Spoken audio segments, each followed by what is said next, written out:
We're live on Love Street for St Mirren against Celtic. You'll hear from Scott Booth during the course of the match and from commentator Ian Crocker. There's Rob. Celtic had to dig deep to squeeze a victory over Hearts last week, but then they have ground out a few results this season. Champions have to do that, and St Mirren will certainly give them a game today, you suspect. Helped on by Hugh Murray, rather awkwardly so. Now Brady, and Billy Mehmet chasing this already, but Gary Caldwell is going with him. Mehmet's held it up well though.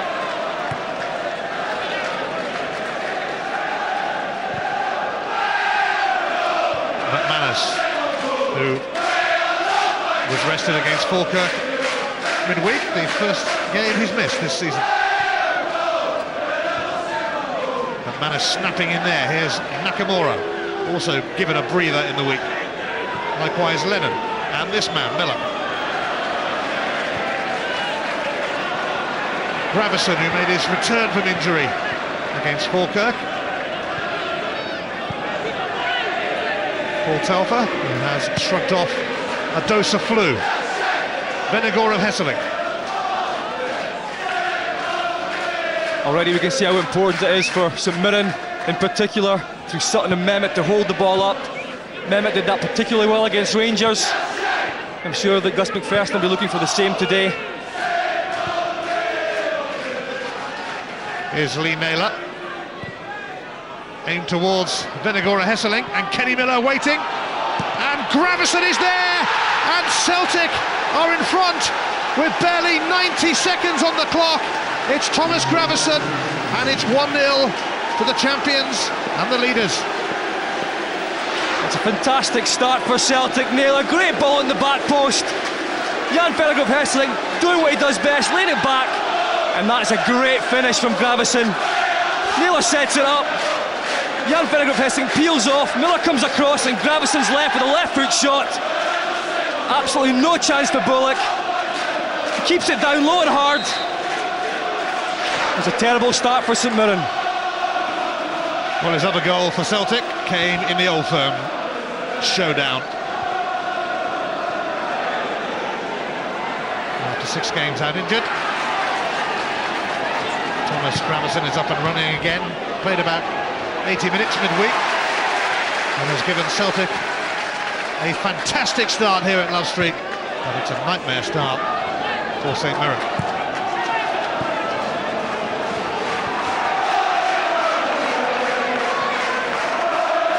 Well, Celtic haven't scored that many quick goals this season. They've had to grind out results at times and play patient football. But this time they get the best start possible. It's a real lesson for St Mirren. When you're playing the Old Firm, you cannot afford to give away an easy early goal. Free kick's been given against Venegor of Hesselink. You know, it's very important when you do play against a big striker. When the ball's coming in the box, the third man run, you have to pick it up. And St Mirren didn't deal with it. Van Zanten has got a free kick off Neil Lennon as St Mirren look for a quick response.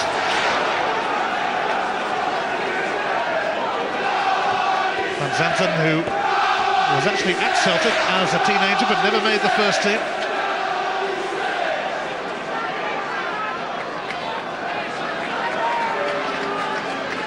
Simon Lappin, more than capable of a decent delivery.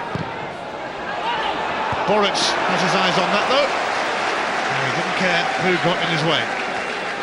That was a good ball in, but well handled from Boruc. You will have to do that today with Mehmet and Sutton up there.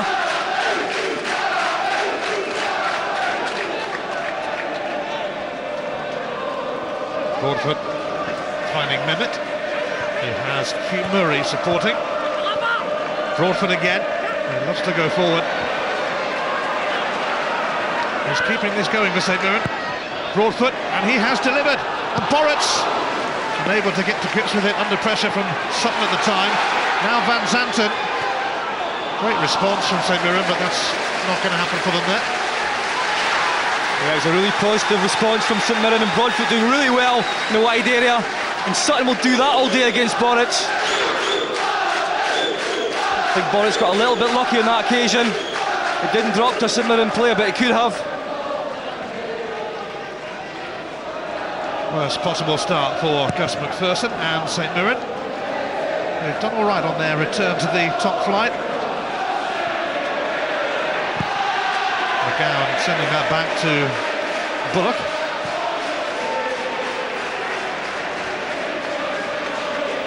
Bullock beaten already by Thomas Gravison.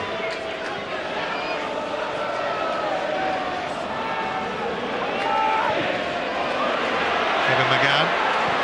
Maloney in his way, but he's dug it out.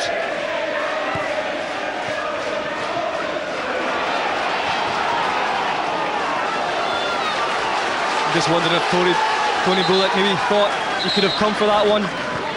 Puts more responsibility on the shoulders of a goalkeeper, playing up against a big striker like Jan Vennegroff Hesselink. He has to command his area that bit more. Well, it bounced over McManus, and now Billy Mimmet.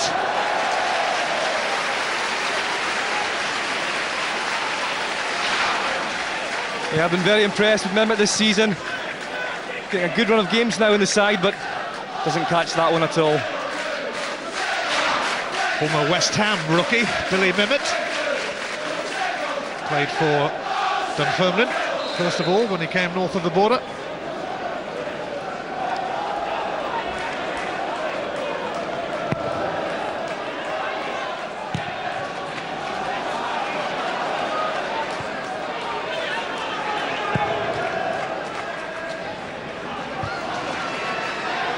Gravison, the goal scorer, gets the free kick. Tripped by Murray.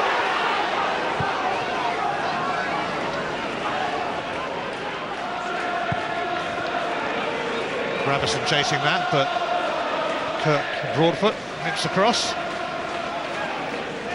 Broadfoot in the Scotland B squad to face Ireland this week. Likewise, Sean Maloney and Stephen Pearson of Celtic.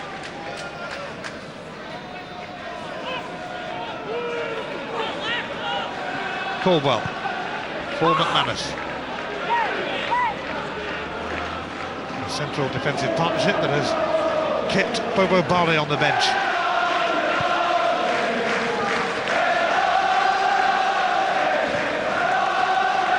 Nakamura.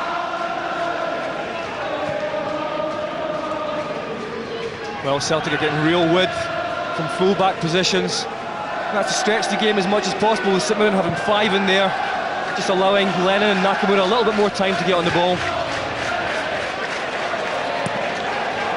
Caldwell's clearance not good. And Lappin has fed Sutton. Well, he knocked it down to no one. Mimmet quite caught up. Well, it's a good ball in, but I just don't understand that from John Sutton. He sees there's no one there. He's got to take it on his chest, take it away from McManus, take it towards goal on his chest, just cushion it at that point. He heads it back into no man's land.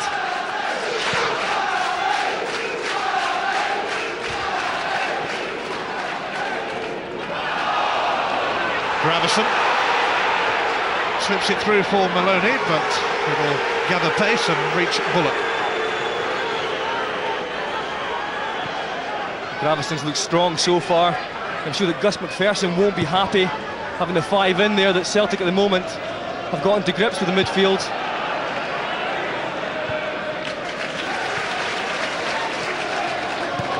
Big Kevin McGowan for Richard Britton. Now Billy Mimmet. Stopped by McManus.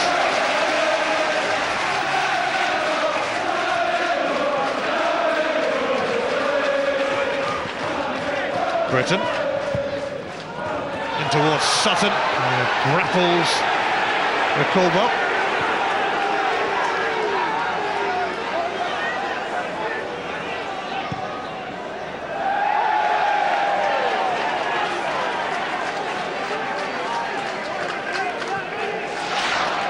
Gravison just back in the side, and this is what he does really well. It's the timing of his run. Vennegroff Hesselink knocks it back, Miller gets across, and Gravison in the right place at the right time. It's a good strike. It'll do his confidence a lot of good. Free kick given against Venegora Hesselink as he bars Van Zanten.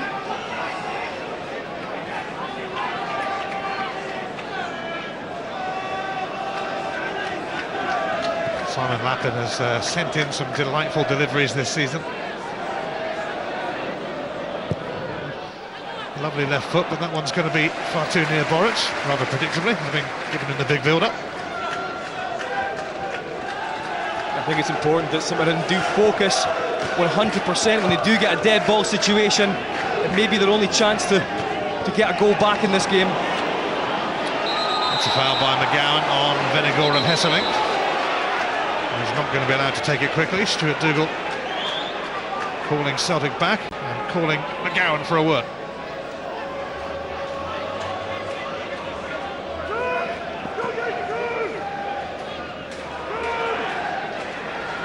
Sean Maloney placing it, fancying it, and we know what he can do from these kind of positions. Sean Maloney going for one of his special efforts, and it never looked too likely. Yeah, it was a little bit ambitious, but 1-0 up after 90 seconds. The team are confident. I'm sure he'll be delighted with the start. Can be difficult at times to break down St Mirren, but they've done that so early on. Celtic's hopes of a domestic treble disappeared midweek when they lost on penalties to Falkirk in the League Cup.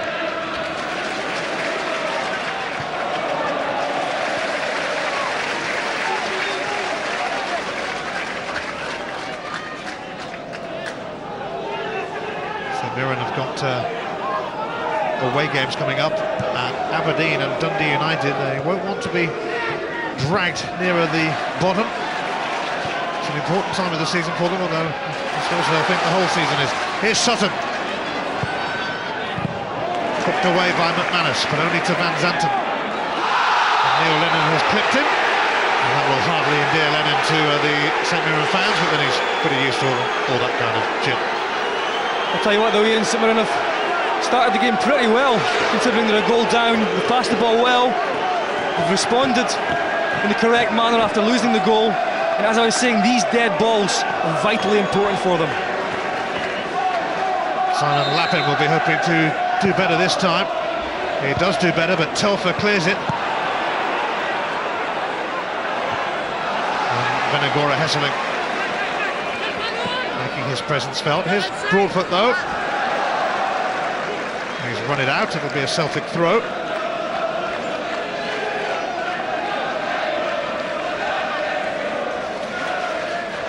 Celtic have won their last 7 encounters with St Mirren, and they haven't even conceded a goal in the process. In fact, the last St Mirren player to score against Celtic was John Hewitt some 14 years ago.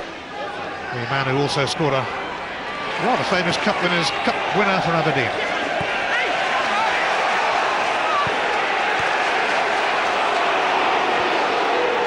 Nakamura, Maloney, Naylor. Sliced it somewhat.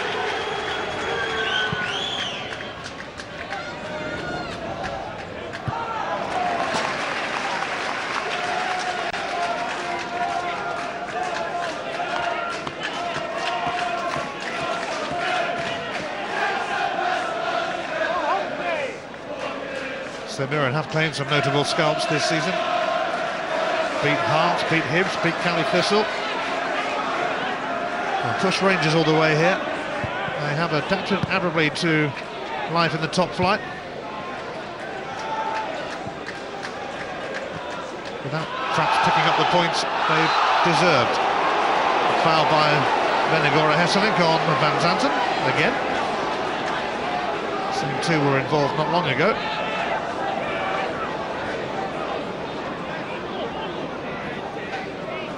Going to be young Andy Millen to come across and take this. 41 years of age, incredible that he's a regular in the team, playing every week.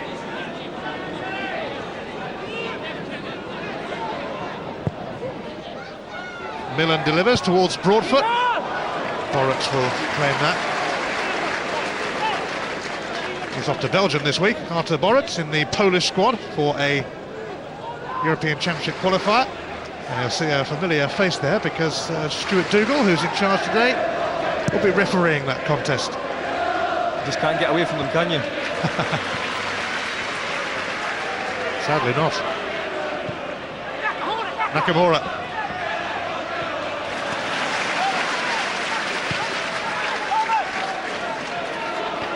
Naylor.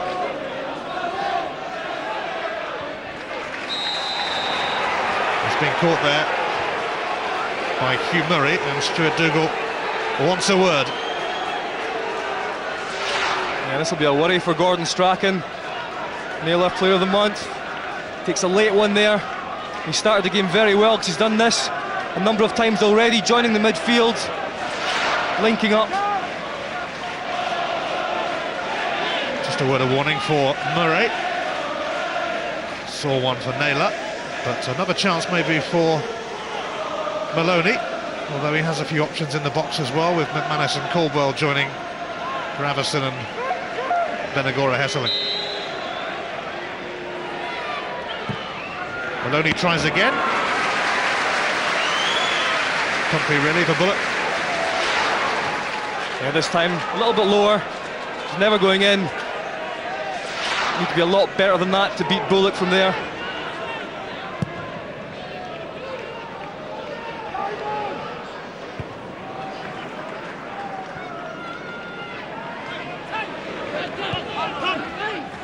Lappin.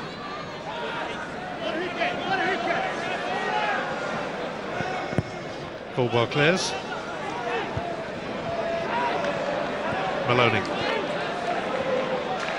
McManus. Naylor.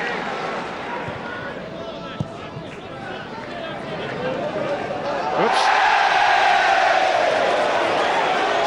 What happened to anyone? Britain.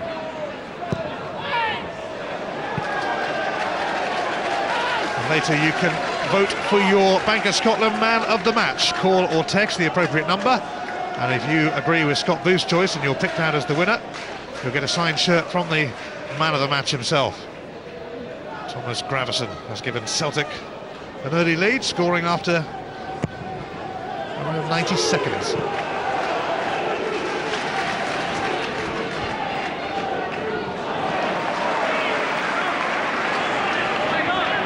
Maloney, assisted by Naylor, charged down by Britain. Goal kick. That's good initial play from Maloney, getting back, and he will have to do that today. St Mirren like to get a little bit of width. As I said before the game, if they can supply Mehmet and Sutton, they can be dangerous. I'm sure that Gordon Strachan will be encouraging Maloney and also Nakamura to tuck back in at times. Celtic aiming for a 10th successive SPL victory. Maloney. Gravesen had gone into an offside position there. Hence, he made no attempt to get the ball. He's making an attempt now, though.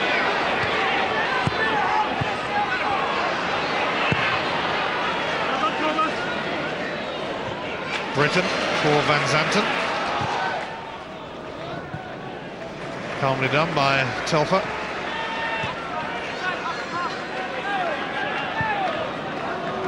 The first choice right back for Celtic, Mark Wilson, is now back in training. Could return in a few weeks after breaking a bone in his foot.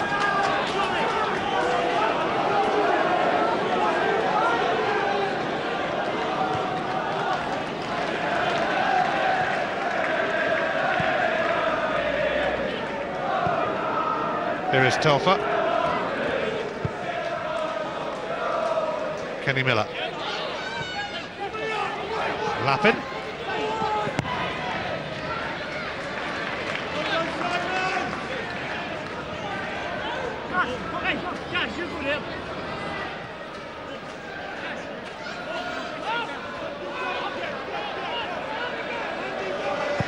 Caldwell, a change of sides from right to left.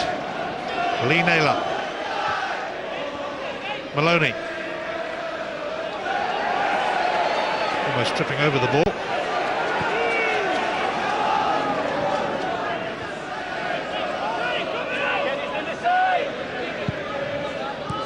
Gravison.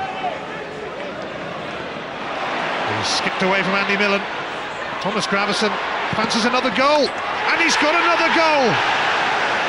It's a double for Gravison, and the leaders are 2-0 up. Well, that's just too easy. Gus McPherson will be devastated by this. Gravison picks the ball up. He does so well, though. He skips past two midfield players from St Mirren, cuts back in again, gets on his right foot. There's no challenge on that shot at all from St Mirren. It's far too easy to skip past the midfield. Cuts away again on his right foot. No one's closing him down. It takes a deflection and sends Bullock the wrong way. It's 2-0 for Celtic.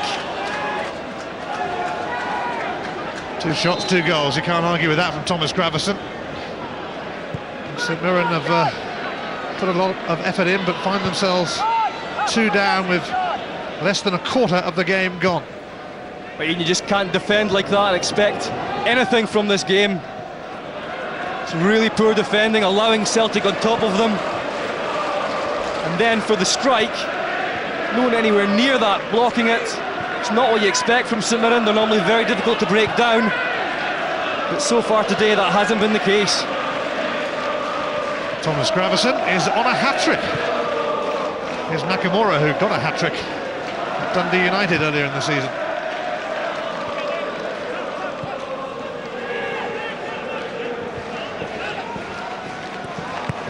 I think it's down to the fact that Celtic do have sheer quality in there, even against a 5-man midfield, and Mehmet tucking back as well, that Nakamura and Lennon and Gravison have found so much space.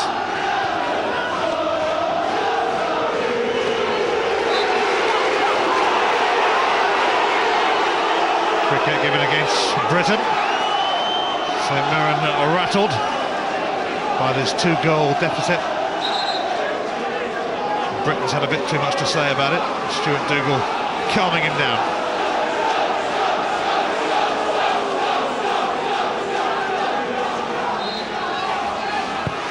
Celtic looking good to go back to having a 15-point lead at the top. Caldwell offside Kenny Miller, but it's going to carry anyway to Bullock.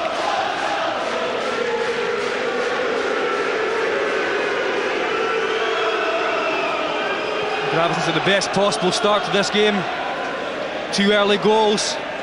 Coming back into the side, it was very important for him. Here's Lappin.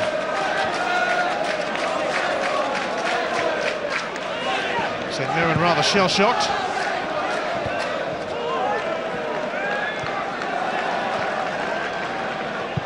Caldwell clears.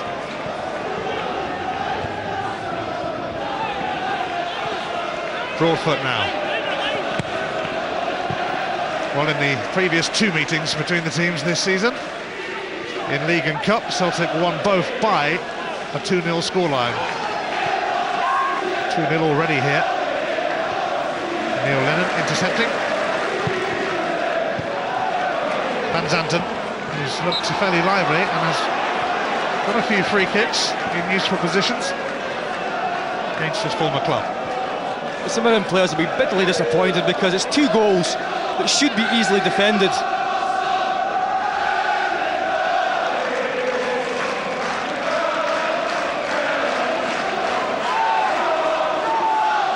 Britain will take this, and how St Mirren could do with their response to Gravison's double, but they're not going to get it like that, neither here nor there really,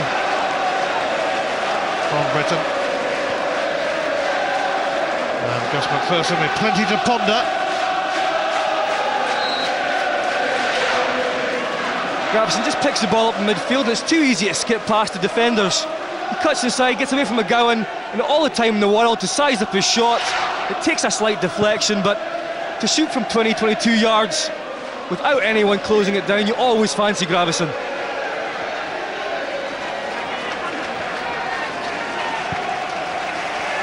Britain. Well, Gordon Strachan said before the game he was looking for more from his team. He certainly got that. Oh, it's another neat move this, Gravison feeding Naylor. And Andy Millen. Oh, Celtic wanted a back pass there. I think he was quite planning this. Again, Naylor causing problems, getting down the outside. Not really sure what Millen was trying there.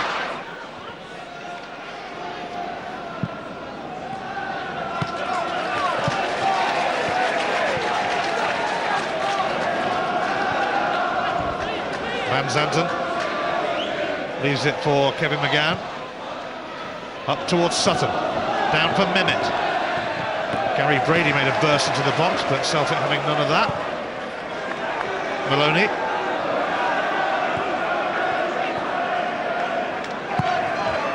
Naylor, Gravison lets it go through his legs to Venegora Hesseling. Nakamura. And Gravison will bring Telfer into it. That's lovely football from Celtic.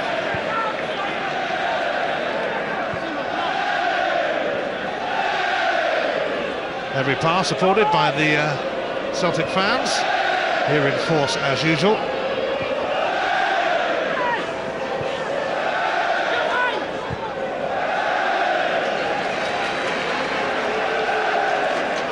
Naylor. Maloney's offside, flags up. Yeah, the St Mirren defence held the line well.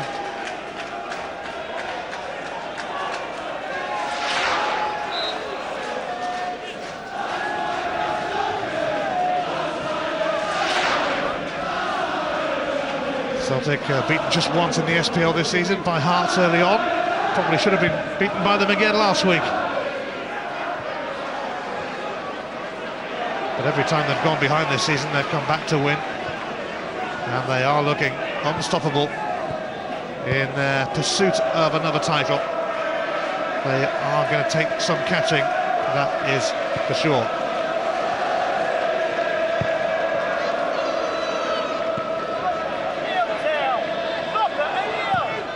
Broadfoot turning away from Venegora Hesseling.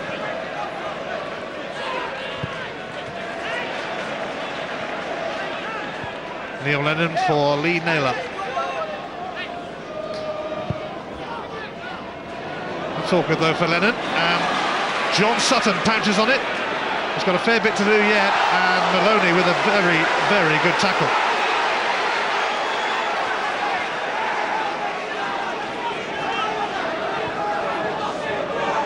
Certainly stopped Sutton in his tracks. That's what it's all about, Ian. 2 goals up.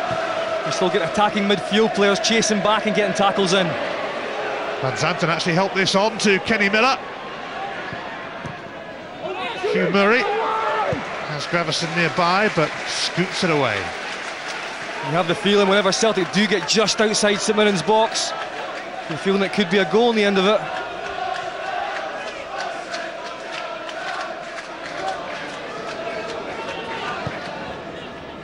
Telfer.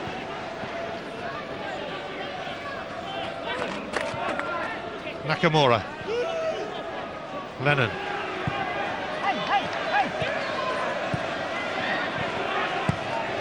Celtic very fluent today. And Nakamura for Venegora Hesseling. The angle was acute.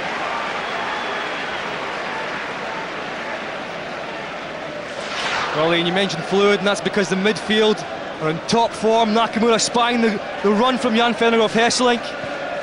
To try and just keep that one down and get it on target. It's another nice little ball from Nakamura through the heart of the St Mirren defence.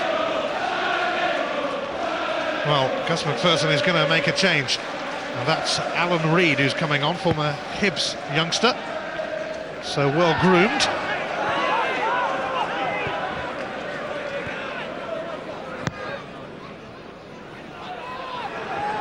So Gus McPherson changing his plans.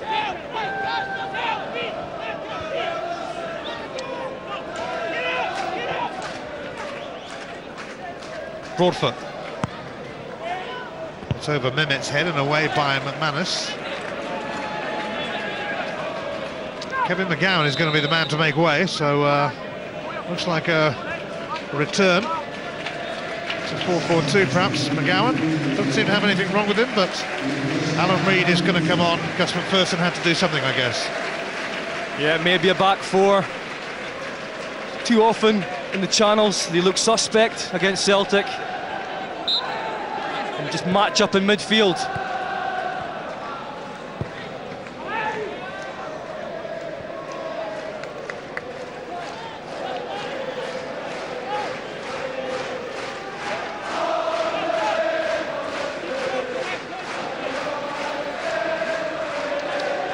So Gus McPherson deciding on a switch by bringing on Alan Reid. Useful left-sided player. Here's Britton. Murray.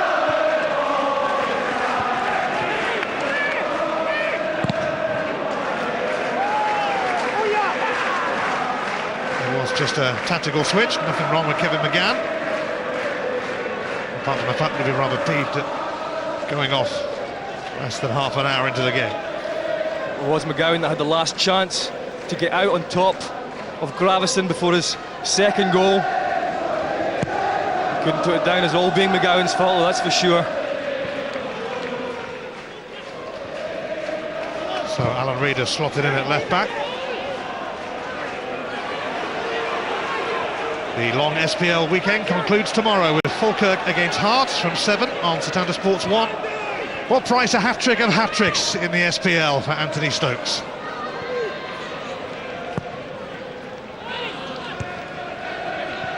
Miller.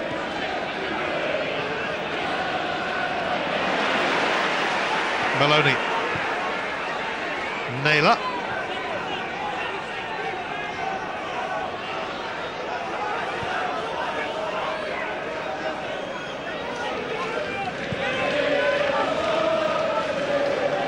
McManus. Neil Lennon always available. It's a foul. In fact, it's offside against Venagora Hesselink. There's also Mikey van der Snow in the Dutch squad facing England this week.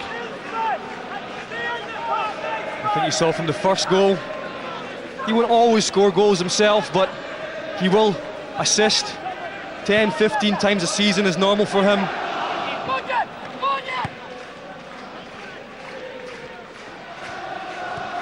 Telfer.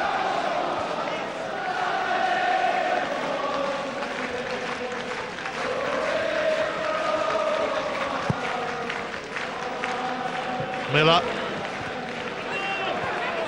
Nakamura. Celtic sitting pretty on a 2-goal lead at Love Street. Both goals scored by the same man, Thomas Gravison. Similar strikes as well.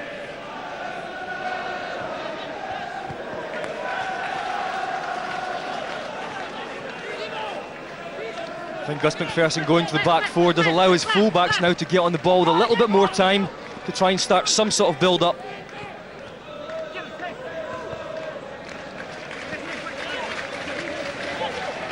Lappin's throw for Reid, just on. That's a foul by Sutton on McManus.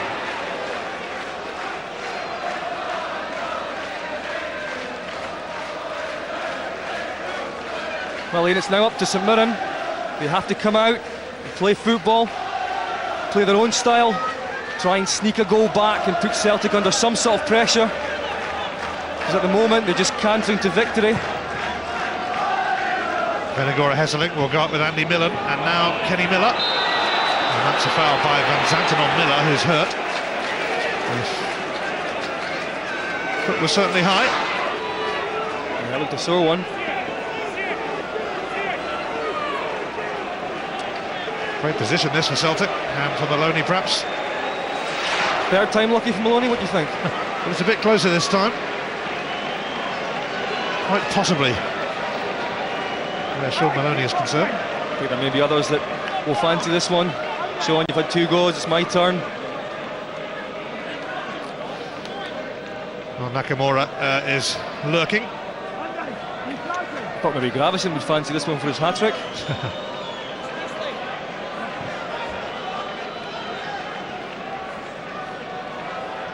Well, it won't be Miller, because he's going to have to watch this one from the sideline. Oh, it's a serious moment for St Mirren. If possible, they'd like to go in 2-0 down at half-time. Any more and it would surely be out for them to get anything out of this game.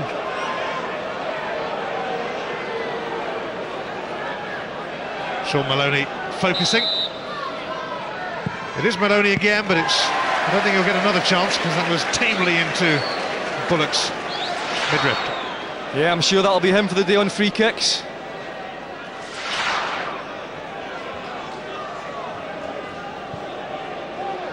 He's had 3 goes, Sean Maloney, all of which were rather miserable. But to be fair to him, the first 2 were quite a distance out, and then the last one there was maybe a little bit too close to get up and down. Nakamura, offside. I don't think Venegora Hesseling thought so, but then I don't suppose he would. I thought he timed his run well. Yep, he did. He peeled off. Definitely was not offside. Lappin having a run at Telfer, but he's lost it. Nakamura. Venegora Hesseling stumbled. Broadfoot benefiting. Brady. And again. Gary Brady. McManus charged out to block it. Van Zanten. Britton. Oh, it's teasing towards Sutton. Gravison.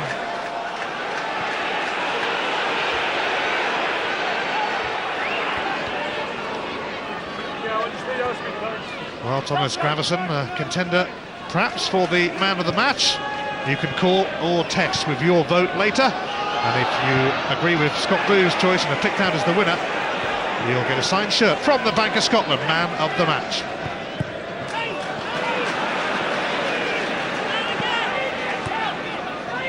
Reid. Caldwell covering.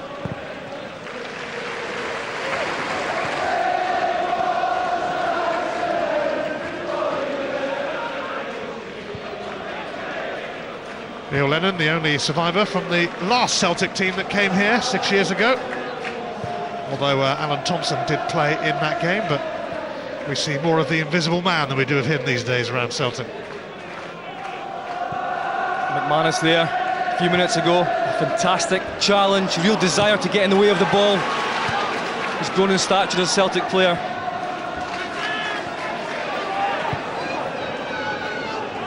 Brady. Murray. Oh, this could be ominous. Venegora Hesseling for Kenny Miller. He's going to have to hang on to it or go it alone. He's taken a tumble, and goal kick is the verdict from Stuart Dougal. I'll tell you what, Ian, I'm pretty sure that's a penalty. As far as I'm aware, he's past Broadfoot here. I don't see Broadfoot getting anything on that ball at all. And Miller knows he's got the pace on him. Broadfoot's falling, he catches the back of his legs, and that's a 100% penalty. Oh, no wonder Kenny Miller was raging. Actually, that was 2 penalties. I'm not sure Kenny would have taken it, mind you, after midweek. Missed against Falkirk.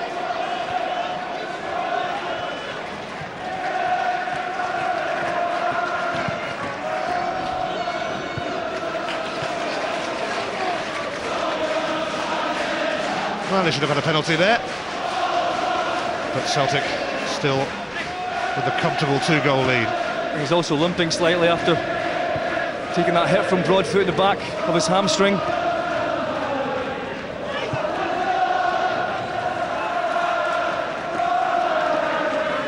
Neil Lennon.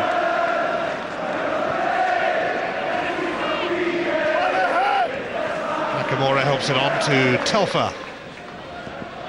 He played for Gordon Strachan at Coventry and at Southampton, and now at Celtic. I think he likes him. He knows exactly what he gets from Paul Telfer. It's a fantastic stand-in at right back. I'm sure that Gordon Strachan will be happy to see Mark Wilson back on the training field. Nakamura, some crisp passing from Celtic today. Kenny Miller. Gravison. Bit more room over here for Naylor, who's got Maloney ahead of him.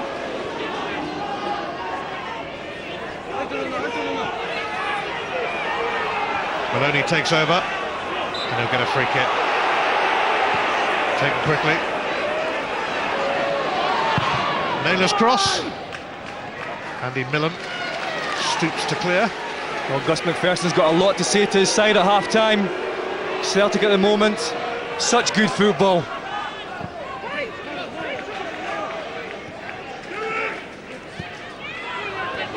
Well, they may not have been in the best of form lately, but they have been spraying it around confidently here.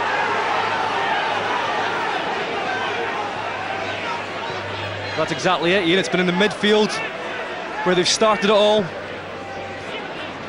It's been a great midfield display from Celtic today. One-touch passing, making angles for themselves, always on the move.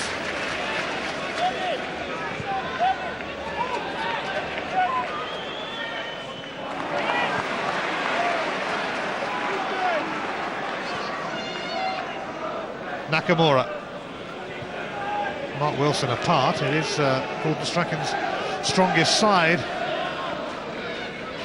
Although Aidan McGeady might want to say something about that, perhaps. And possibly Bobo Baldi as well.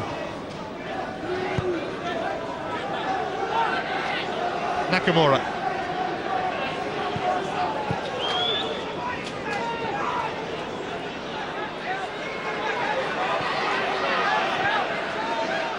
Naylor advancing again. Naylor looking for his former Wolves teammate and now Celtic teammate Kenny Miller. Essentially going to stay in. Alan Reid on towards Lappin, but no, he's kept it in. Reid. Brady. Millen. Mehmet. Half time fast approaching, so Mirren in urgent need of a lift.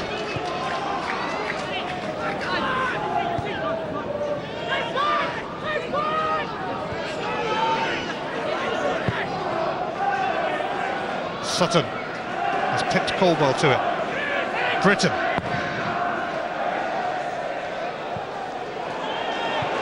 It's retrieved by Lappin. Alan Reid. Gravison in the way.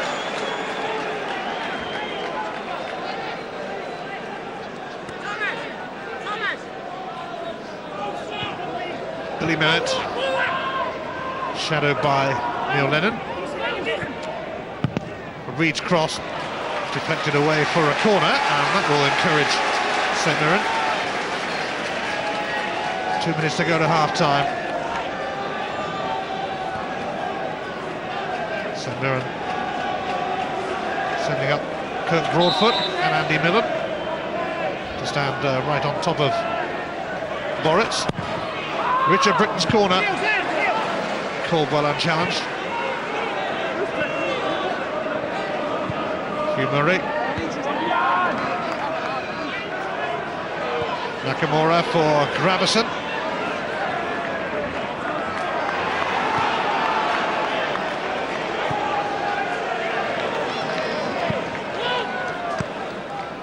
Telfer. Last minute of the first half. Well, there haven't been too many chances for Celtic, no 100% chances really apart from the goals, and that's one thing I'm sure that Gus McPherson will be happy about. But if you can keep it tight and try and grab a goal in the second half, they may be able to find their way into this, but a third goal would be the killer.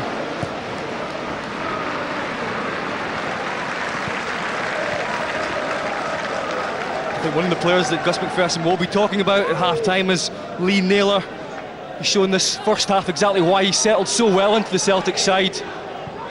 Getting forward into midfield, acting as an extra midfielder and supplying great cross balls into the box. I'm sure that Gus McPherson will be hoping to try and put tabs on that in the second half. Here's Miller. There's going to be just a single minute added on in this first half. Starting now. Here is Naylor.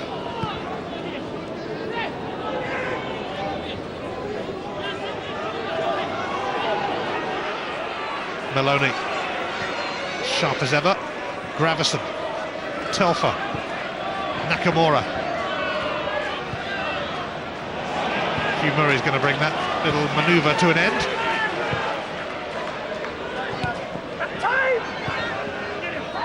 Miller. Telfer now for Lennon. Here is Naylor. Last few seconds of the first half. Flick from Maloney. Nakamura. Venagora Hesseling. Naylor. Celtic after a third goal. Broadfoot clears it though, and Nakamura miskicks it. Gravison, who wouldn't settle for him, but his 2 goals have put Celtic in an excellent position here at Love Street. Kenny Miller had a good penalty shout turned down too. 90 seconds on the clock when Gravison fired home to put Celtic in front, and there was a feeling of deja vu when it happened again not long after. All too easy really for Gravison this time. 2 disappointing goals for St Mirren to concede. We'll hear from Craig Burley and Alex McLeish next with Rob. But at half-time at Love Street, it's St Mirren 0, Celtic 2. Cruising meantime, can St Mirren do anything about it? We'll find out with Scott Booth and Ian Crocker. Thanks, Rob. Yeah, Celtic coasting to a 10th successive victory in the SPL. The majority of their wins this season have been just by a single goal margin, but they could get to enjoy themselves here unless Gus McPherson's dressing room dressing down makes a big difference to St Mirren. Yeah, and the guys in the studio are bang on. St Mirren have been off the pace in the first half, not getting close enough, not pressing, and that's been part of the game that Gus McPherson has made sure his team have had since the start of the season. So I'm sure that they will be a lot better in the second half in that department. Of course, what it does do for Gordon Strachan is it allows him to maybe chop and change a little bit and bring some players into this side a little bit earlier than maybe they would have.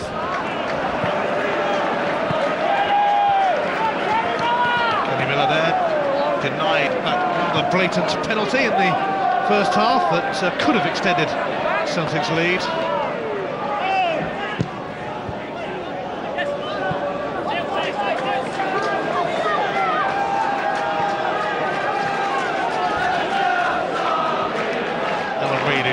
Kevin McGowan when St Mirren switched to 4-4-2 in the first half.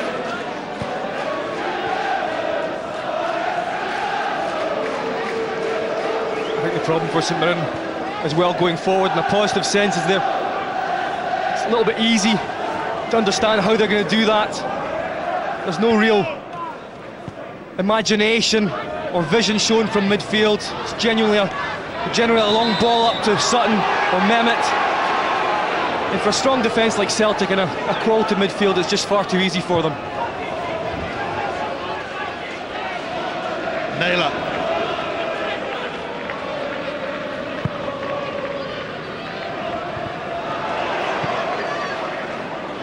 Gravison, who's on a hat-trick.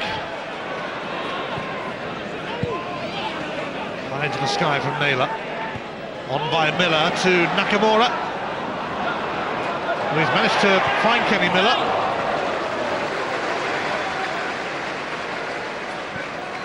Again, straight away in the second half, Nakamura finds 10 yards just off the back 4 from St Mirren. He gets on the ball, and to allow him that kind of space, just asking for trouble.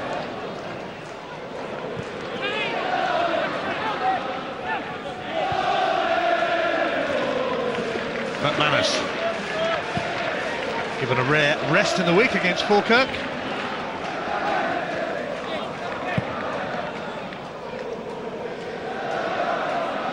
Next up for Celtic, it's a home game against Inverness Cali Thistle, and then a home game against Manchester United.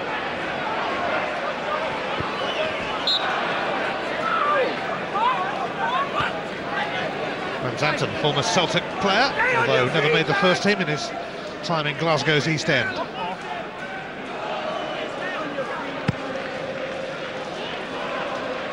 It's going to veer away from Billy Mimmet.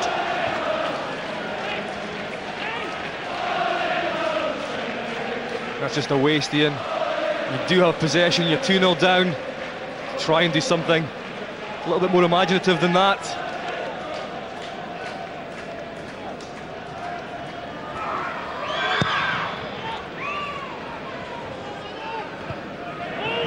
Miller. Nakamura.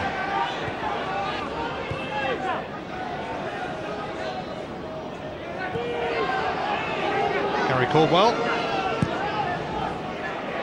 Over the top for Kenny Miller.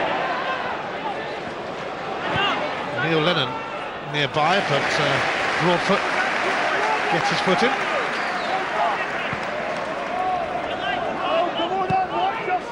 Telfer. Nakamura. Caldwell will spread it to Naylor. Maloney. And Zanton trying to keep up. Naylor's cross. Alan Reid turned it away. Helped on by Lappin. Here's Neil Lennon. From one full back to the other. Telfer to Naylor. Then Agora Hesselink coming to meet that.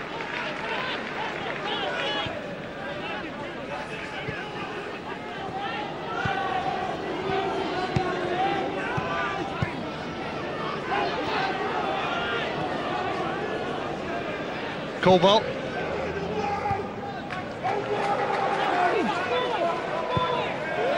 Slammed down by Broadfoot.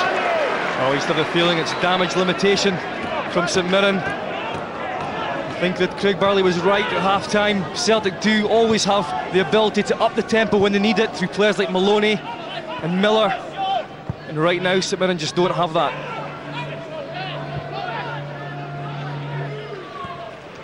Telfer. Gravison. Britton takes over now for St Mirren. Here's Simon Lappin. Lappin for Mimmet. Stopped by McManus. And then a foul by Mimmet. For Maloney.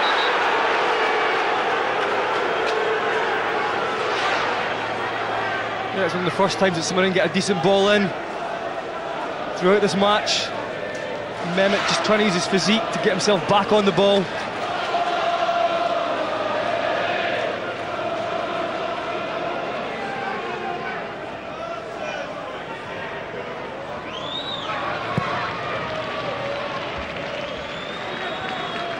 Glanced on by Venegora Hesselink, but here's Lappin.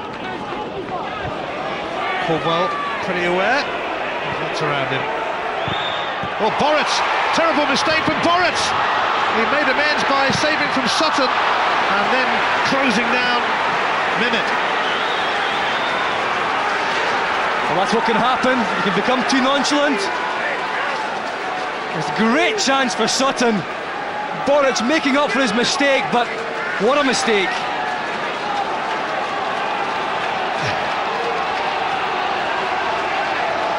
Smacked himself in the face after that, after Boritz. Britton's corner. Now Maloney.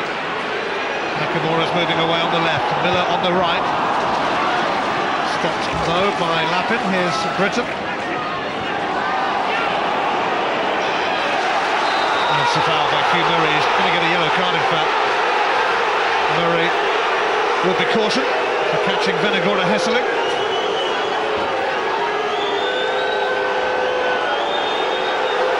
First booking of the game.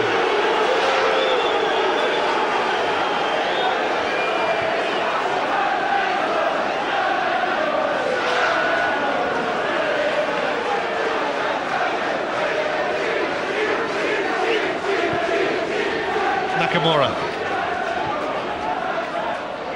Naylor.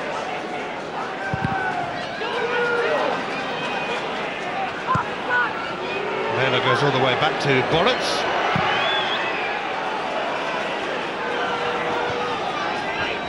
Reed. Here's Lappin.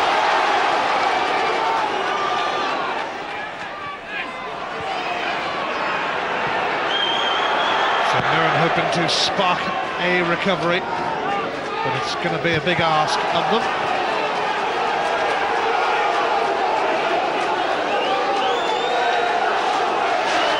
Well, Ian, it's all about concentration. Caldwell puts a nice pass back, good pace on it, and what is Boritz doing? He saves the first effort, Mehmet has the second, he gets close to him as well, and then he apologises.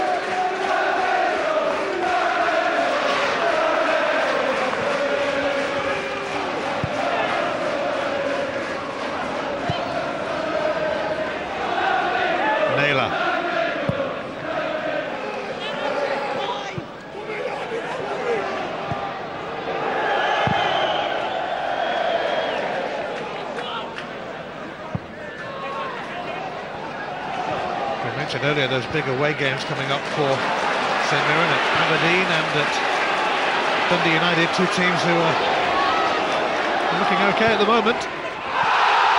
Mehmet bars off it by Caldwell. Free kick, and Gary Caldwell has said something to Stuart Dougal.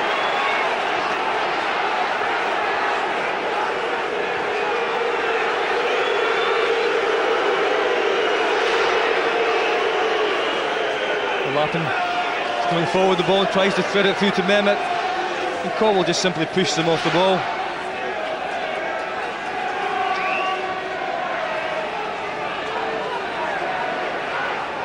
Simon Lappin standing over this then, and St Mirren, with 10 minutes gone in the second half, need to do something soon. And it's Mehmet's header that comes off the post, agonisingly for Mehmet and St Mirren.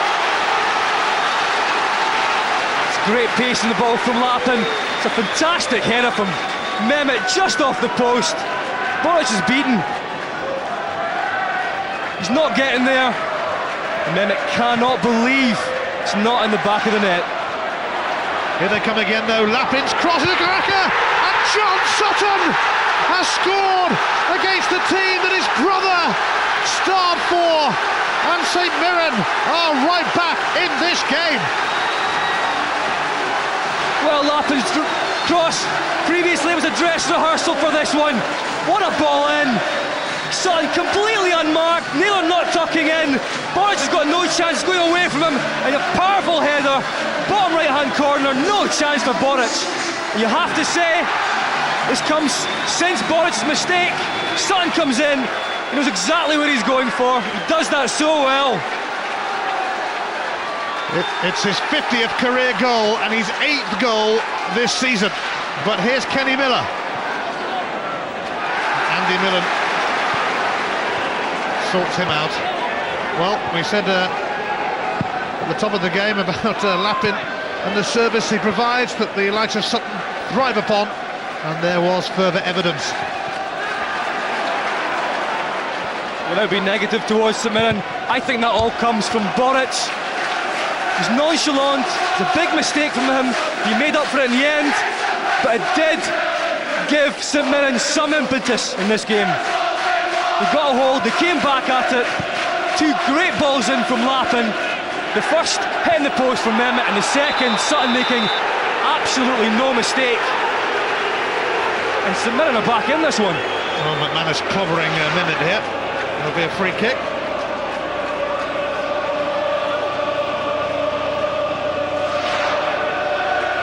Gordon Strachan is going to bring on Maciej Saraski. Well, Billy Mehmet hit the post just before John Sutton hit the back of the net after a fantastic cross from Lappin, who's going to take this free kick as well. He's whipped it in, and McManus met it. You're right, Ian, we did say before the game if Lappin can get on the ball, Sutton and Mehmet will pose a lot of problems for Celtic. It just takes one time for someone not to pick up, and Sutton's in there. St Mirren have a corner now as they start to examine Celtic and ask questions.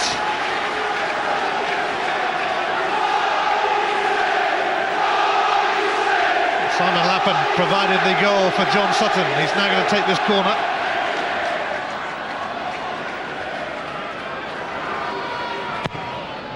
Lappin. Boritz able to clear it. Well, it was a comfortable first half for Celtic, but it's certainly the opposite in the second half, although, of course, Celtic will point to the fact that they should have had a penalty when Kenny Miller was brought down by Broadfoot. That would have been 3-0 and probably curtains. But now it's back to 2-1. Broadfoot into Mehmet.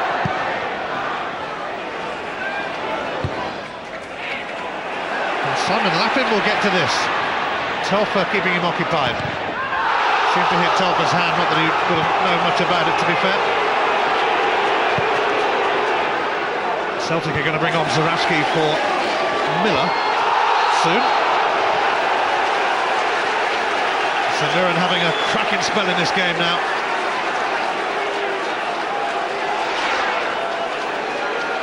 Yeah, it's becoming boisterous now.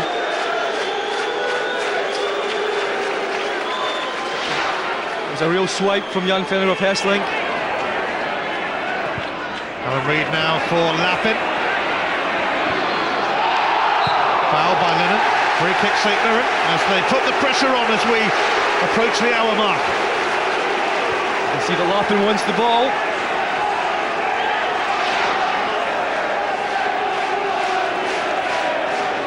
This time will be an in-swinger.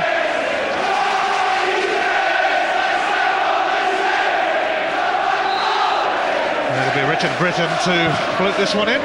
Oh, it's a good one! I think it was McManus who headed it away.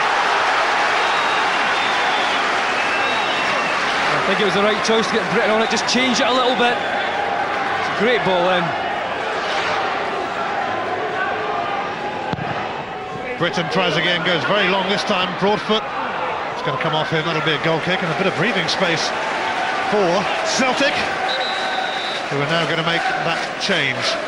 Kenny Miller is going off, and on comes Maciej Zurawski, who came on against Falkirk in midweek to score his 6th goal of the season. All 6 of those goals, though, at Celtic Park. Well, that could just be a change of tactics for Gordon Strachan, or it could be to do with the knock that Miller took from Broadfoot in the first half for that penalty claim. Either way, it's not a bad replacement in Zurawski. Sutton.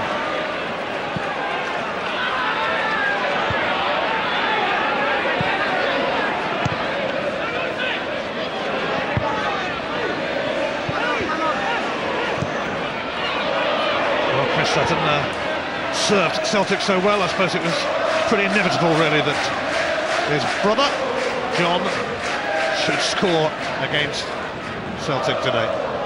Yeah, but the difference in this second half has been that St Mirren have got closer. Celtic haven't been able to just play the ball around and dictate things in midfield.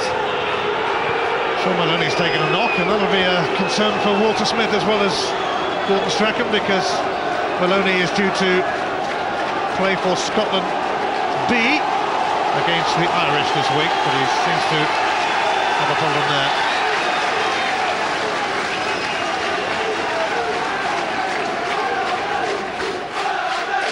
Well, as we said before the game, if you give Lappin time to supply the cross and he gets good delivery, Sutton has a habit of getting away from defences. It's 8th goal of the season, and he senses a comeback. Well, he missed a penalty at Motherwell last week, but if St Mirren can get something out of this game, he'll soon have that game out of his system. You can vote for your Bank of Scotland Man of the Match later by calling or texting, and if your choice is the same as Scott Booth's and you're picked out as the winner, you will get a signed shirt from the Man of the Match himself.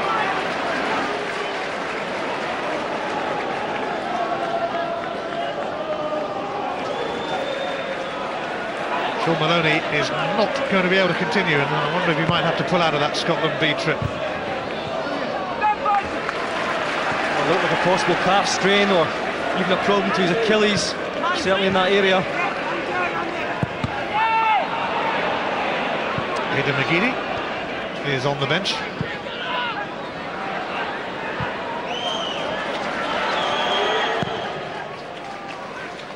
Those two jostling for that position in the team, McGeady and Maloney. Two terrific players.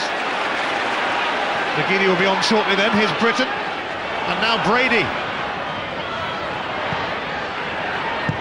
Britton's cross. Lappin's going to force it back. Flag is up. It might have been offside actually. Yeah, but it's good football again from St Mirren. They get the ball wide. Ball laid back by Brady. I think it could be offside at the back post.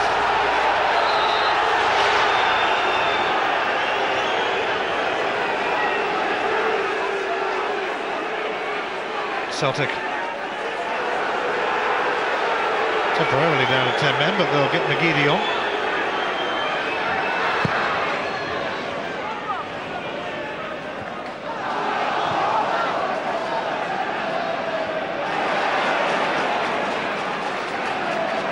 Naylor.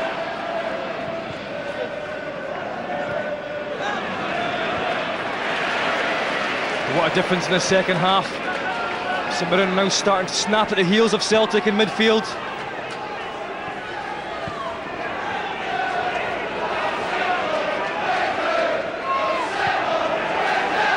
Celtic taking a long time to replace Maloney, and it looks like it could be Amanda Snow's coming on.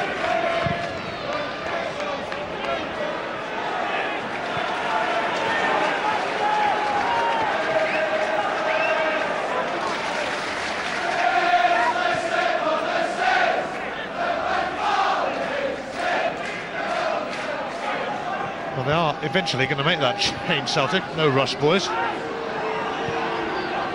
Evander Snow will be coming on, not McGeady.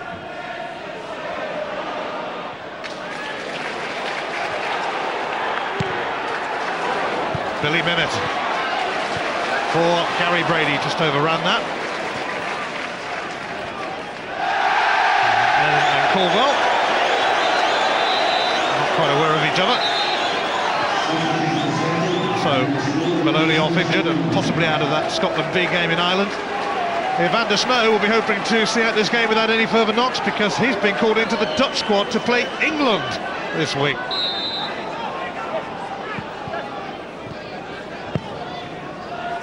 Yeah, Gravison's just asking him what sort of shape they're going to go to in midfield.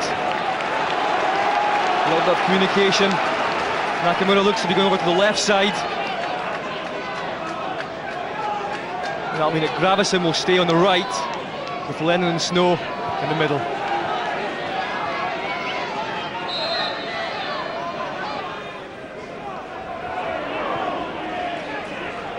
Zarowski, St Mirren's throw. Sutton, cut out by Lennon.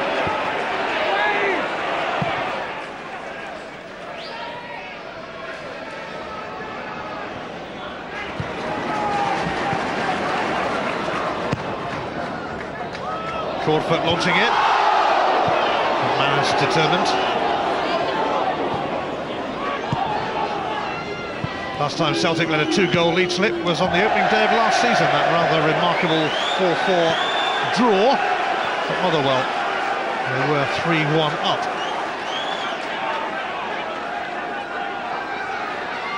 It's a little more uncomfortable now for Gordon Strachan after they strolled through the first half. Yeah, Neil Lennon did mention in his interview before the game that at times in the last 4 or 5 games Celtic have been patchy form-wise, and I think today you've seen that. Gravison barging his way past Reed. Brady comes across too. Gravison wants a corner, and he's got a corner.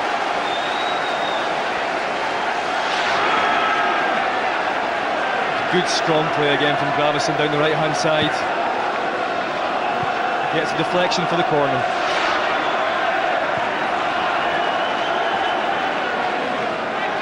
This is Celtic's first corner.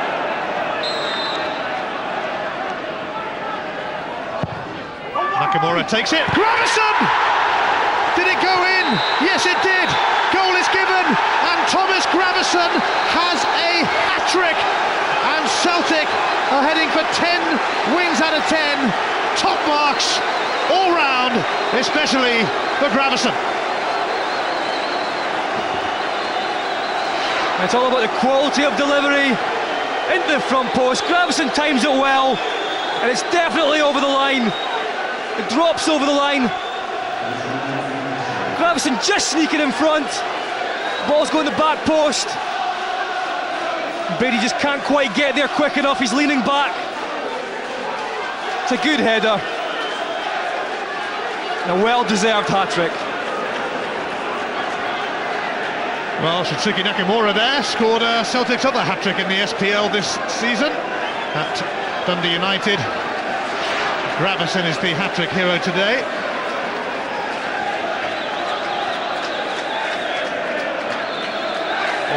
Brady was in discussion with Jan Fenderhoff Hesselink there, saying it wasn't over the line, but I think our pictures show it clearly was. Billy Mennett has talked himself into a yellow card here for protesting, and you can't really do that with Stuart Dougal.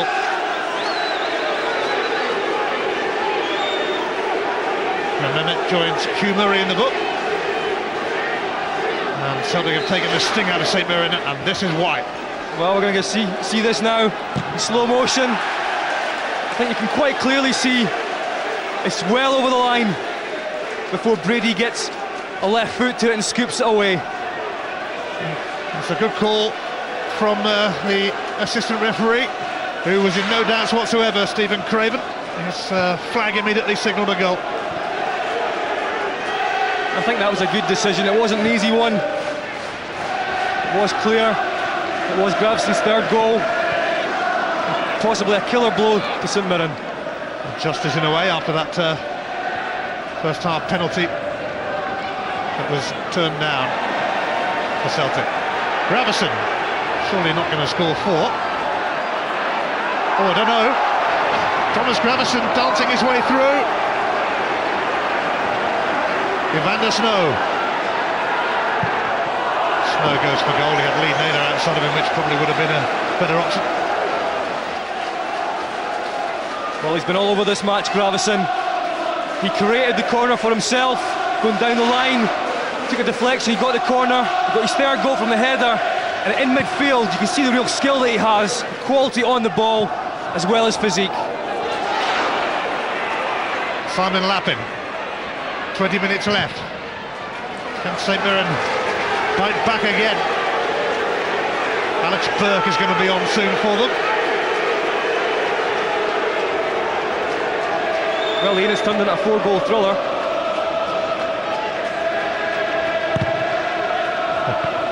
Reid.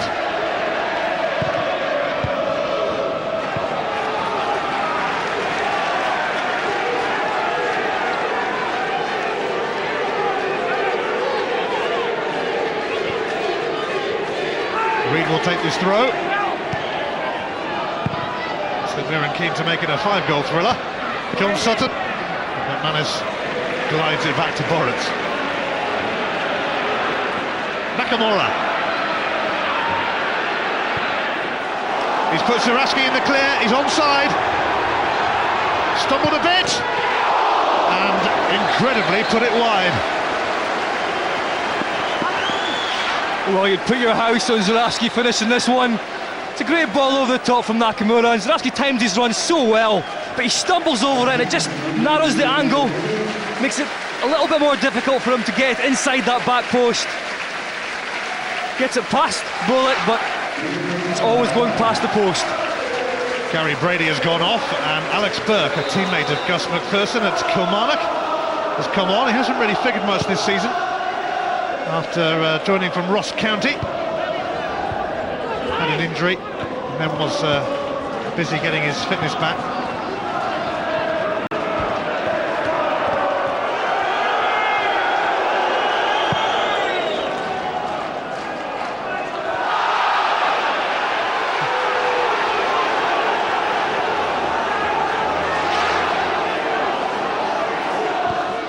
No foul given.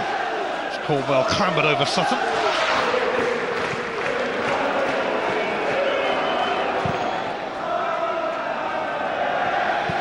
Well, Thomas Gravison scored a hat-trick today. Anthony Stokes has got 2 in 2 in the SPL for Falkirk. They're up against Hearts tomorrow, and it's on to Tanner Sports 1 from 7. Falkirk have played some tidy football this season under John Hughes, and Hearts will be hoping to move clearer of Rangers in second spot. Celtic heading out of sight though at the top of the table. Gordon Strachan already closing in on back-to-back titles, even though it's still only November.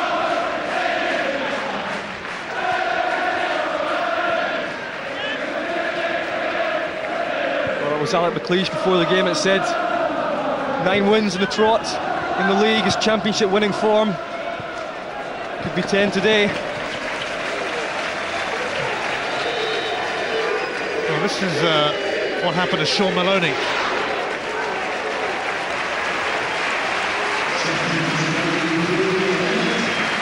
Pretty innocuous looking, but Maloney may have to pull out of international duty this week as St Mirren make their last change. Billy Mimmick going off, and on comes Stuart Keane, who was in the team at the start of the season before losing his place to Mimmick.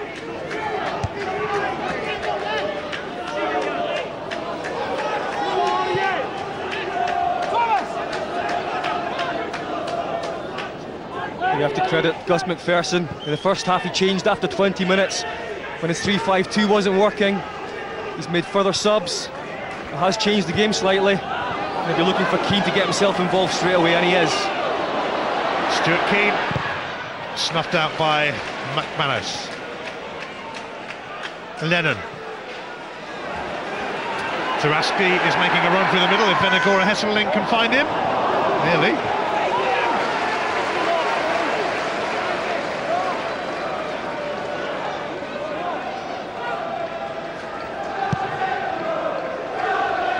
Sean Maloney does indeed have a calf injury.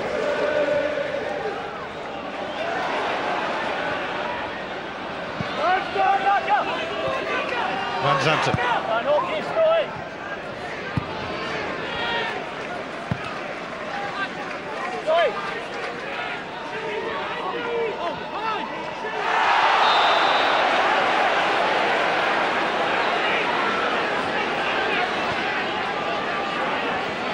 Well, a free kick, and you never know, St Mirren could get another one back. We would be in for some finale at Love Street. Simon Lappin, the man to deliver as usual.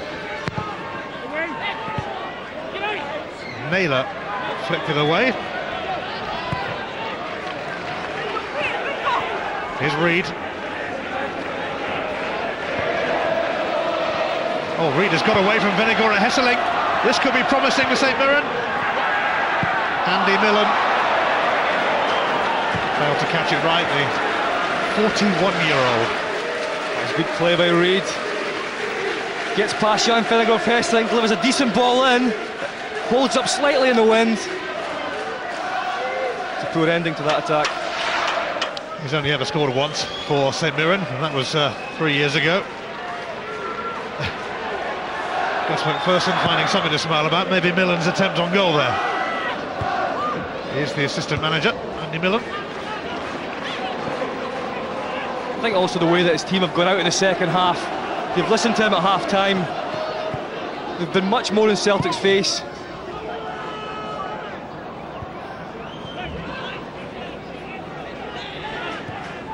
Looks like that 15-point gap at the top will be restored. Here's Burke. And St Mirren have a go. Get another one back. Reid's cross, away by Caldwell. Benagora Hesselink sneaked in there. Andy Millen.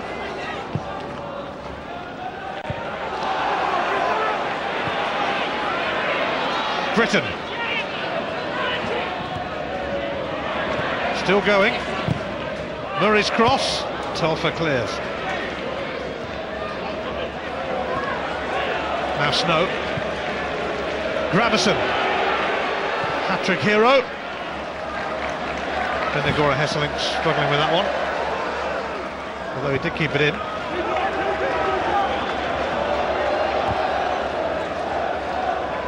Keane, manhandled by Evander Snow. Here's Burke, now Lappin. He has a look, gone long towards Stuart Keane.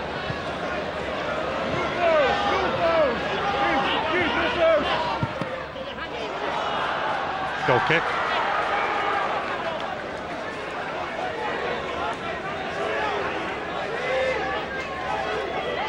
Gravison, as I said, real influence in this match.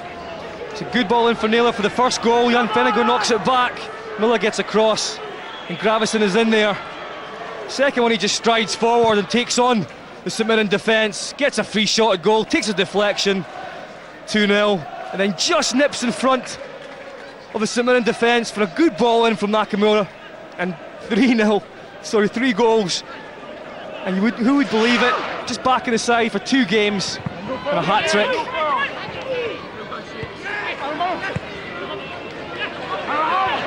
Well, he does it in style. He scored his first Celtic goal against Rangers. Now he's got a hat-trick here. One of only 4 scored in the SPL this season. This man got one of them, Nakamura. Anthony Stokes and Falkirk got 2.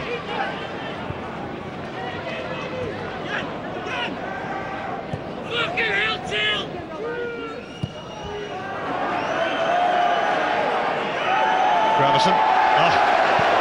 He's really in the mood, Thomas Gravison. Wonderful. Nakamura.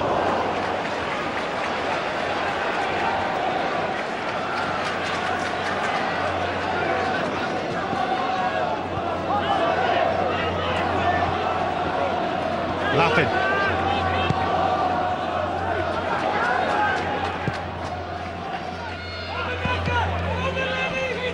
Van Zanten.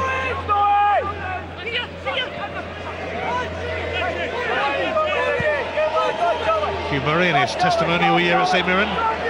Broadfoot.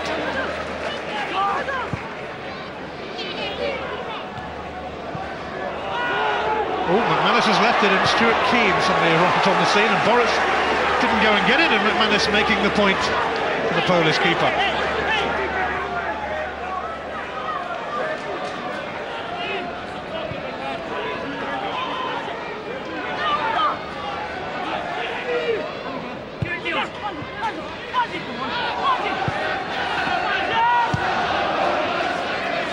St Mirren fans singing the name of Gus McPherson, who has done a terrific job here, bringing them back into the top flight after a 5-year absence.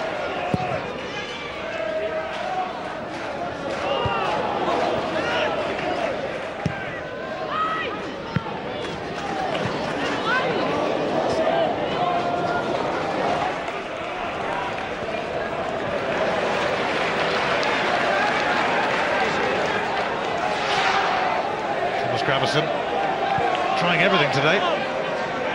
Fancy footwork.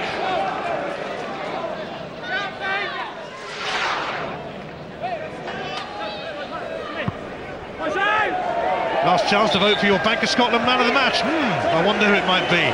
Call or text, and if your choice is the same as Scott Booth and you're picked out as the winner, you'll get a signed shirt from the man of the match himself. Might be this shirt.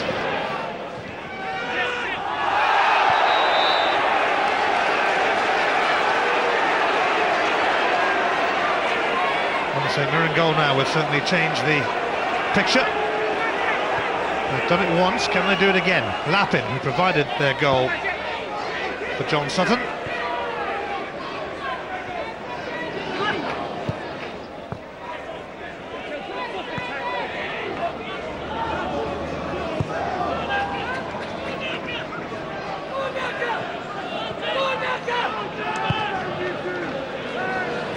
Telfer almost gave Keane a sniff.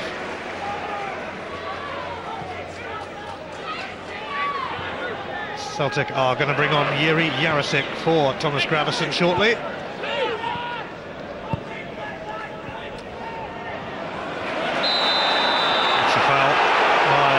foot. Who caught Evander Snow. Yeah, Gravison just laying the ball back for Snow. Broadfoot going in, very heavy on Snow.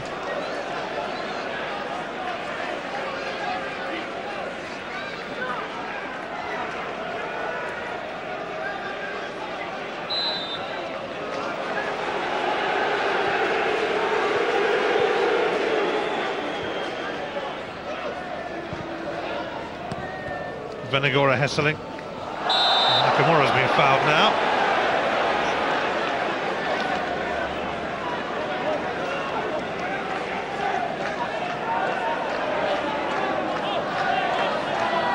Venagora Hesseling. An obvious threat here. As Nakamura prepares to float the free kick in. Doesn't clear the first hurdle though. Might get a second chance as Naylor returns it to Nakamura.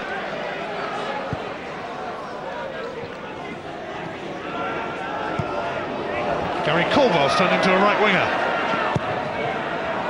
Oh, it's a moment of panic for Bullock.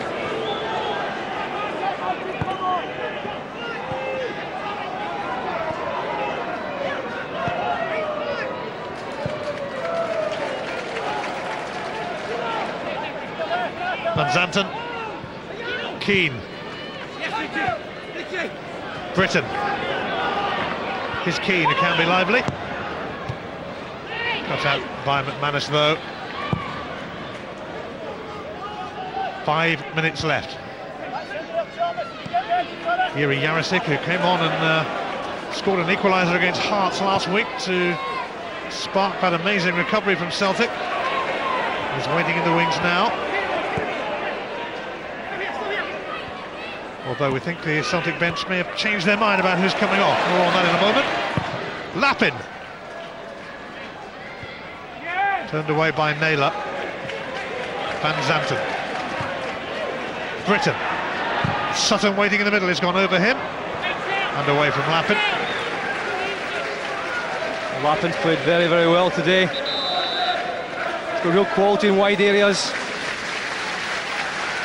It's Jan Venagora Hesseling who's going off, and on comes Yuri Jarosik, who has been pretty disappointing really for Celtic, apart from on the opening day against Kilmarnock, and apart from when he came on last week to score against Hearts. Not been an awful lot in between, it must be said. No, he looks like he's coming on up front. This may be the problem for Jarosik, you just don't know exactly where to play him.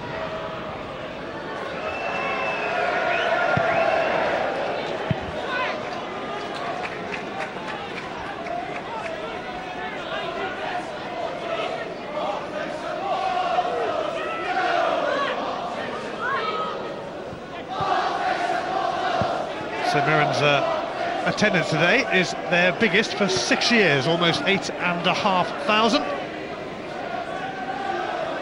Although one or two are making their way off. That's testament to exactly what Gus McPherson is trying to do at St Mirren. Maybe pleased with the second half performance in particular. Disappointed, very disappointed in the way they started the game. To give 2 goals away so early. It's a mountain to climb against Celtic. Certainly in the second half, they've shown real spirit, good work ethic, and they've upped the tempo of the game. Celtic steamrolling their way to the title, heading for a 10th win on the spin in the SPL.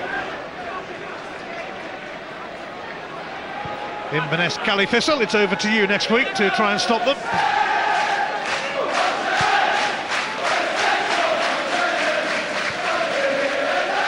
I think the thing about Celtic is they just keep playing their patient football, as we're seeing now. They do this from the first minute all the way through the game, and they know they'll create chances in the game. It's been a long time since they haven't scored in the match. Zaraski, Jarosik waiting nearby.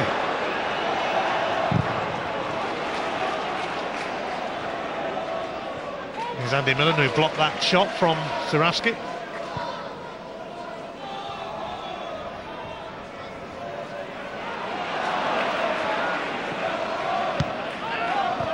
Naylor. Ravison for Lennon.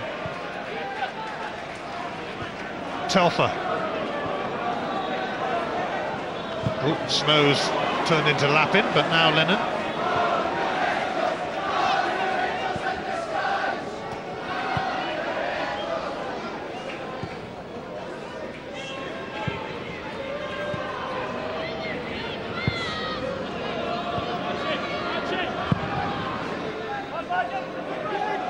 Broadfoot keeping a watch on this.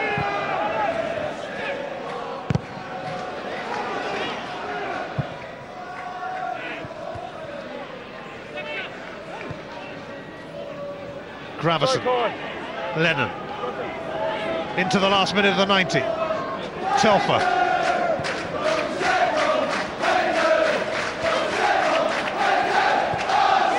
Celtic just happy to keep the ball now, so they should be.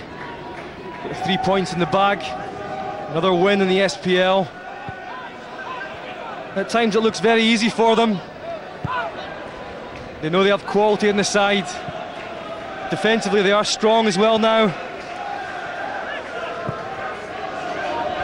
Zaraski's onside. Maciej Zaraski. Side netting, never looked likely to score from there, and Jarosik and Nakamura were both waiting for pullbacks. Again a ball over the top, but suspicions of offside on that one. Zaraski drives forward, not at real pace, just looking for Millen to commit himself. It's a poor finish. 3 minutes added on.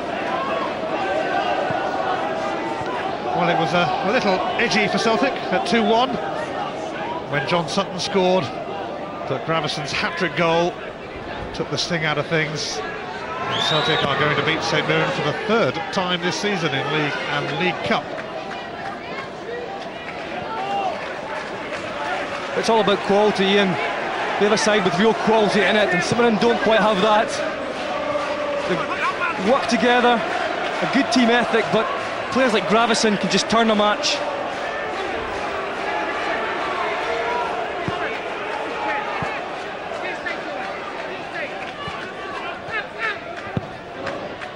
Reed's cross is going to hang, but Boruc's able to claim it.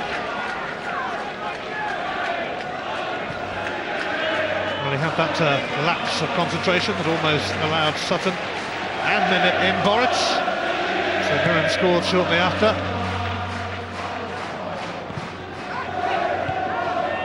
We've won the league again, the Celtic fans are singing. They're going to go 15 points clear again at the top. An ominous gap.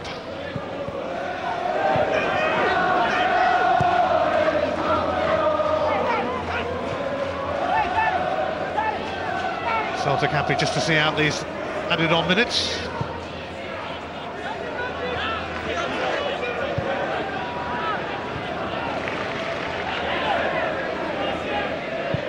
Oh, Evander Snow, right in the middle of Gravison and Telfer.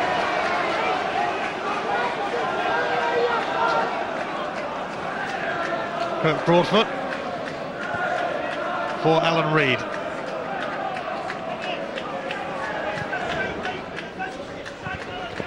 I think the guys in the studio mentioned it for St Mirren. Now it's a very important time.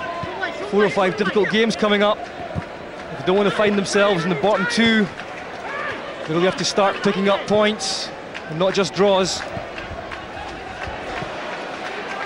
Murray now for Keane. We're in the last minute of stoppage time.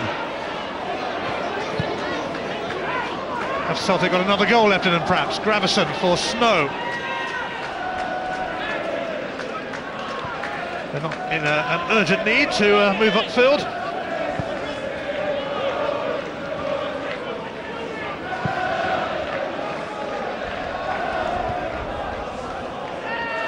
Gravison.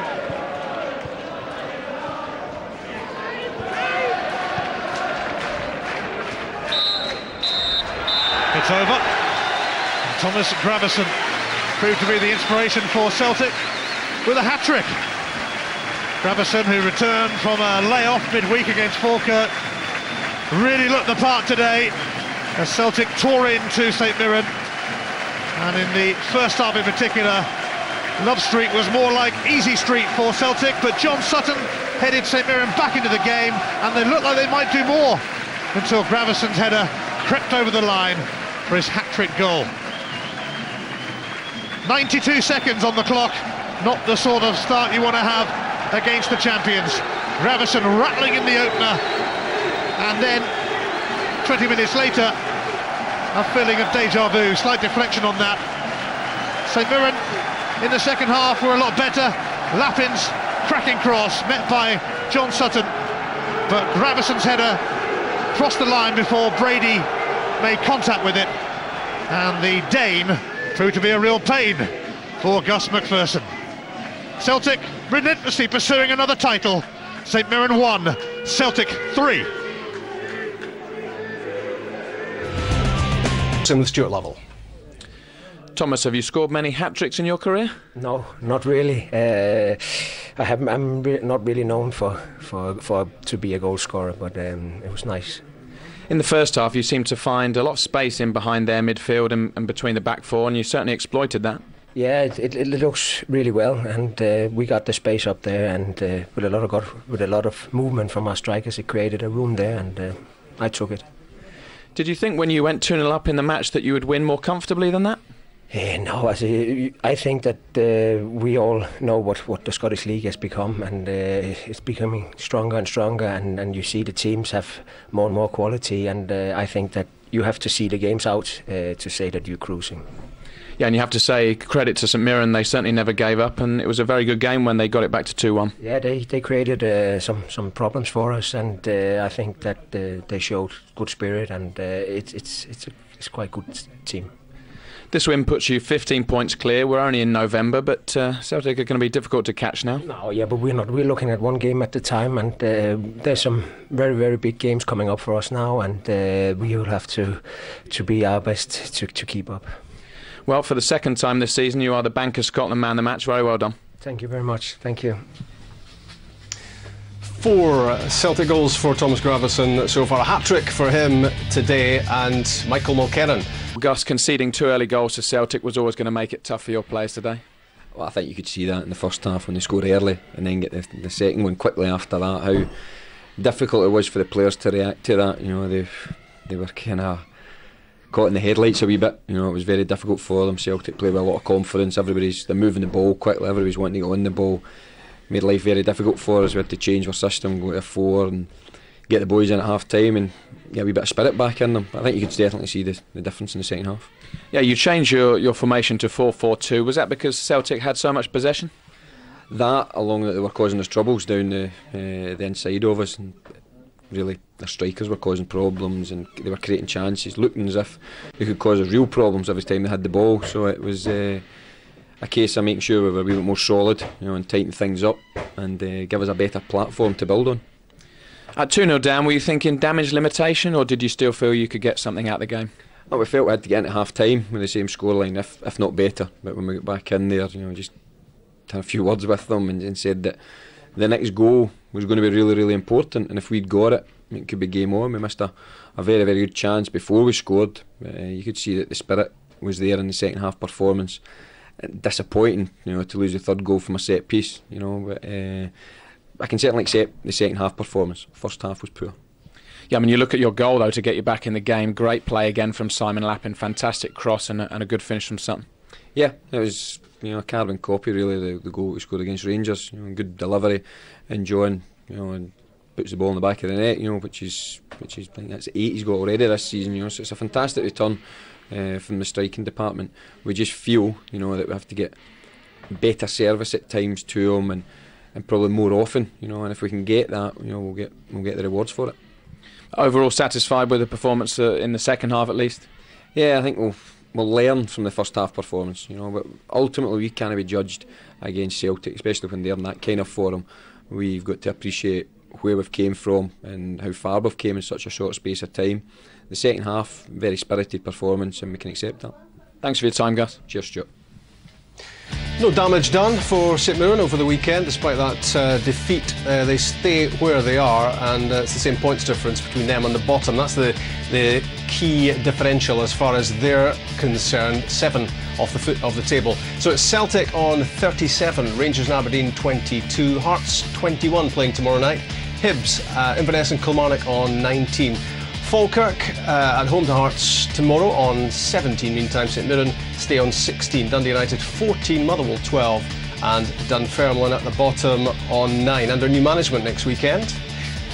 So tomorrow night we're at Falkirk for the 4th of our Monday night matches. Anthony Stokes looking to continue his scoring spree. Hearts looking to get back into second spot if they can on the back of their cup defeat in the derby. Next weekend like this in the SPL, Aberdeen St Mirren, Celtic Inverness, Dunfermline Dundee United, Kilmarnock Falkirk and Motherwell Hibs.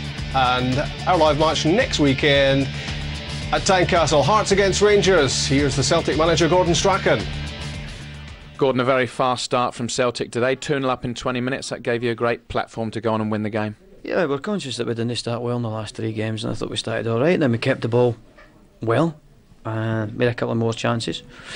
Broke through, but didn't kill the game off, which it kept St Mirren in the game. And when they changed at half time, a breeze got up, and then a free kick was dangerous, and we seemed to handle that not too bad. But I thought we gave away too many free kicks, to be honest with you, and that gave us a problem. And to be fair, it was self-inflicted when Arthur his feet got cut up in the start of the second half, where the game was dead, and Arthur he brought the crowd back to life.